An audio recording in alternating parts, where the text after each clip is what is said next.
This video is sponsored by Card Kingdom. You can find all the cards in this video in their store by using the links in the description below.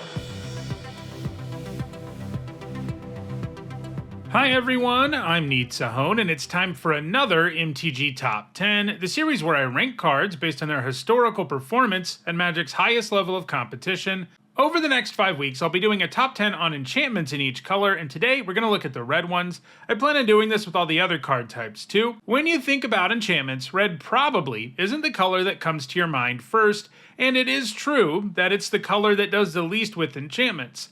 However, that doesn't mean there aren't a ton of powerful ones. In fact, this list is super stacked. It took 61 points to make the list, and the top 5 on it all clock in at more than 100 points. To be eligible for this list, a card had to be mono red and an enchantment. In all, there are 495 red enchantments in Magic, and in this video we'll look at the 10 that have left the biggest impact on competitive Magic.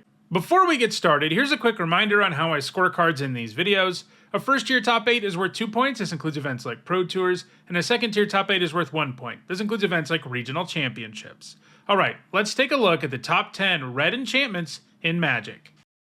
At number 10, it's Girapur Ether Grid. For 2 generic and a red, this enchantment comes with a single activated ability. You can tap 2 untapped artifacts you control to do 1 damage to any target.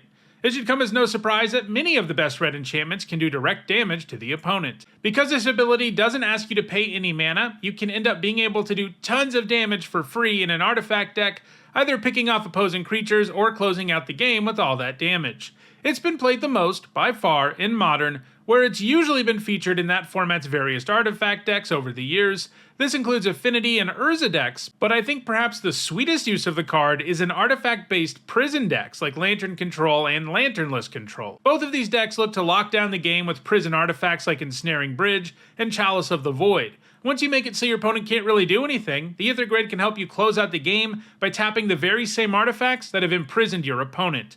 Girapur Ether Grid is likely to keep gaining points in the future, and it has some chance of moving up the list, although every other card on the list is active too. At number 9, it's Kumo faces Kaizan. For 1 red mana, this enchantment comes with the Saga subtype. That means it enters the battlefield with a lore counter on it and gains another lore counter after your draw step each turn. Anytime it gets a lore counter, you get the effect of the chapter with the same numerical value. So the turn you play it, it does 1 damage to your opponent and each planeswalker they control. Then on your next turn, it gives the next creature spell you cast a +1/+1 counter. And then on the next turn, it gets exiled and returns to the battlefield transformed into Etching of Kumo, a 2/2 enchantment creature with haste. And if a creature dealt damage this turn by a source you controlled would die, it gets exiled instead.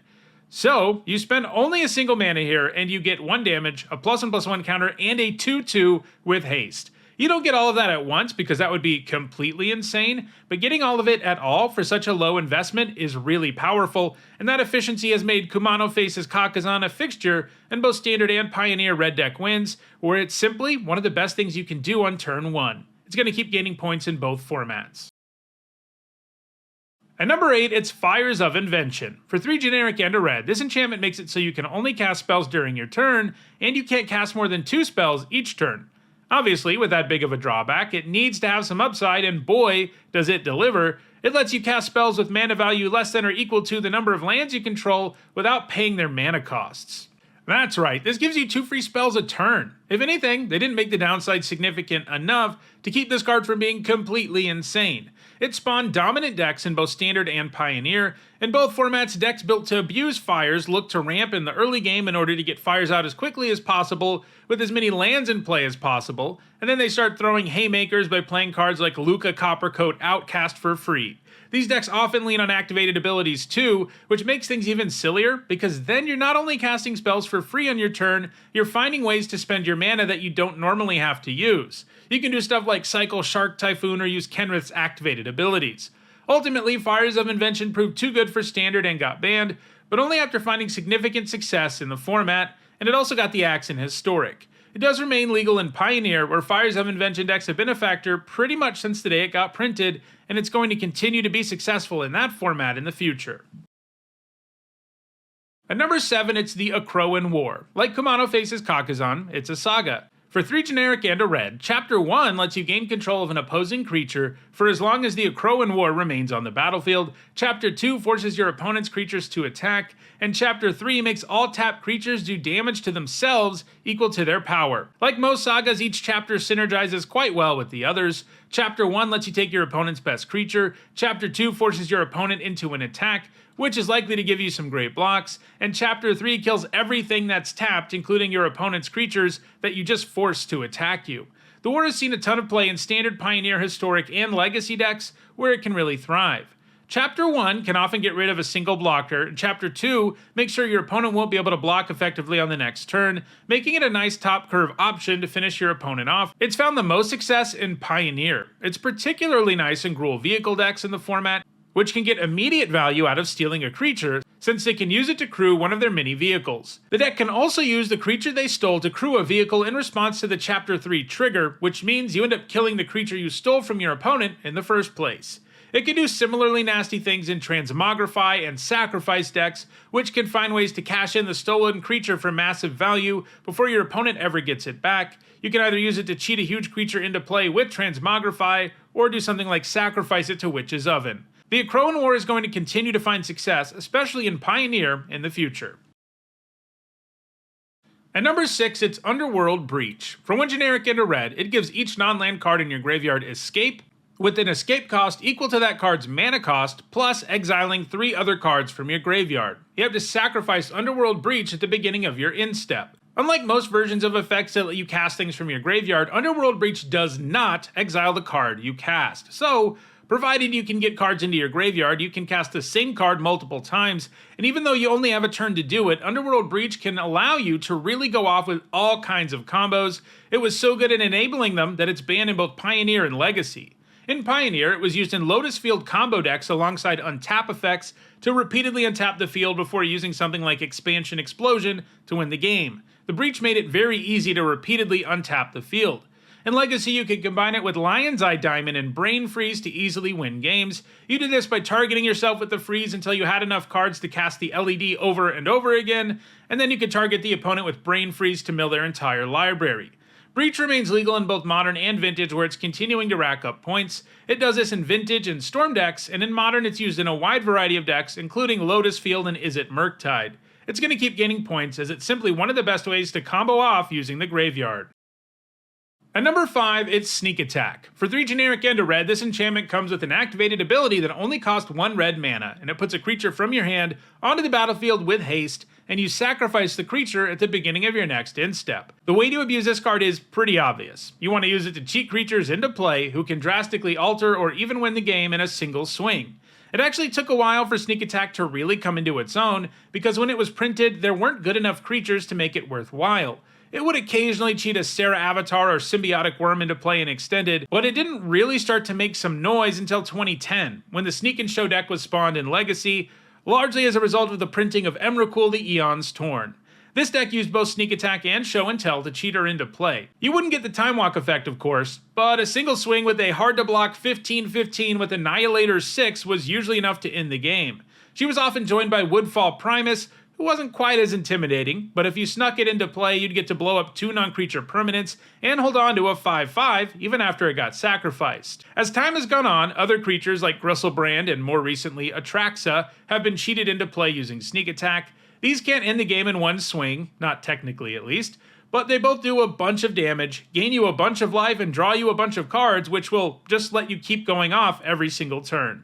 Sneak Attack has been a key part of Legacy for the last 14 years, and that's not changing anytime soon. At number 4, it's Idolon of the Great Revel. For 2 red mana, this enchantment creature is a 2/2, and anytime a player casts a spell with mana value 3 or less, the Idolon does 2 to that player. While that effect does hurt both players, the decks that run the Idolon are hyper-aggressive decks like Burn and Red Deck Wins. They don't really care about losing life, because their whole plan is to win the game before their opponent can ever stabilize in the first place, and the Idolon makes sure your opponent's going to have a very hard time stabilizing. Because cheap spells are commonplace in most competitive Magic decks, it tends to chip in a ton of damage for a very low mana investment, and that's exactly what burn decks want. In Standard and Pioneer, it's mostly been played in mono-red aggro decks, typically known as red deck wins, and in Legacy and Modern, it's gained its points in burn decks. It's going to continue to thrive, especially in Pioneer and Modern, but it has very little chance of ever catching the cards in front of it. At number 3, I've included 2 cards, because they're very similar. Roiling Vortex is a legitimate number 3 with its 147 points, while Sulfuric Vortex would have come in at number 10 if it had its own spot. Both of these are red enchantments that damage both players and can keep players from gaining life. Sulfuric Vortex is the older of the two, so let's start there.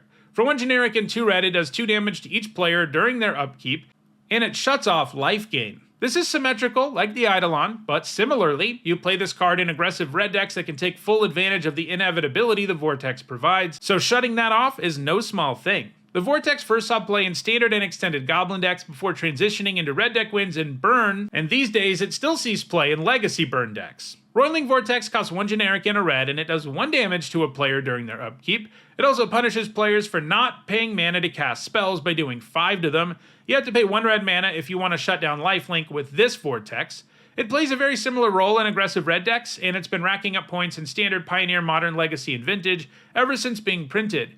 In a lot of ways, it's better than the original Vortex because it provides excellent hate against common strategies like Cascade and Evoke Elementals. Sulfuric Vortex might not make the list in the future, but Roiling Vortex certainly will. At number 2, it's Fable of the Mirror Breaker, the third and final saga on the list. Like the others, it might take time to deliver its full value, but it does so much for very little mana. For 2 generic and a red, Chapter 1 gives you a 2/2 that makes a treasure when it attacks, Chapter 2 lets you discard up to 2 cards and draw that many cards, and Chapter 3 transforms it into Reflection of Kiki-Jiki, a 2/2 with an activated ability that costs 1 mana, and you tap the Reflection to make a temporary token copy of a non-legendary creature. So in the end, you pay 3 mana for 2 2/2s that have tons of upside, with Faithless Looting mixed in. That's insane value, and it's led to the Fable being played in every single one of Magic's formats. It ramps your mana, helps you load the graveyard, and can even enable some silly combos once it transforms. Fable ultimately proved to be too good for Standard where it got banned, but it's continuing to see significant play in every single other format, where it's almost a staple in red decks. It's gained a ton of points in a relatively short span of time, and it isn't impossible that it eventually overtakes the number 1 card on the list, and that card is Blood Moon. I'm also including Alpine Moon with it because they are similar enough and both would have made the list. Alpine Moon would have come in at number 6 if it had its own spot.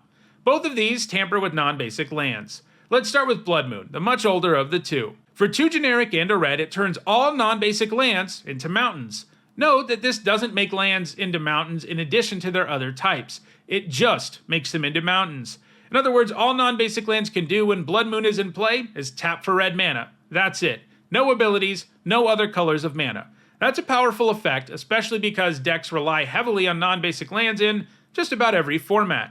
This has made Blood Moon one of the premier prison and hate cards for red decks over the years, and that's allowed for it to amass its massive score. Alpine Moon costs 1/3 the mana, but it has a more narrow effect. When it enters the battlefield, you name a non-basic land, and lands your opponents control with that chosen name lose all land types and abilities, and they gain tap, add 1 mana of any color. In other words, Alpine Moon doesn't actually hose your opponent's mana the way Blood Moon does. Instead, it's focused on shutting down the abilities of one non-basic lane in particular. It is much easier to play on turn 1, too, so it's especially useful against decks that look to abuse a single non-basic land card from the get-go. For example, it's awesome at shutting down Bazaar of Baghdad, something that's a bit harder to do with Blood Moon. Blood Moon has more than double the points of Fable of the Mirror Breaker right now, and it's not going to stop gaining points anytime soon, but Fable is halfway there in only a couple of years, and if both continue to see play at their current rate, Fable will overtake Blood Moon in the end. I guess we'll have to see when I revisit this list in a few years. So, those are the top 10 Red Enchantments. Are you interested in getting your hands on some of these powerful cards? If so, check out the description where you can find a direct Card Kingdom link for each card that appeared in the video. If you want to make sure you catch future videos, including more videos looking at the top 10 enchantments in each color in the coming weeks, don't forget to subscribe. If you want to catch up on the more than 720 other MTG top 10s, you should see a playlist on your screen shortly. Thanks for watching.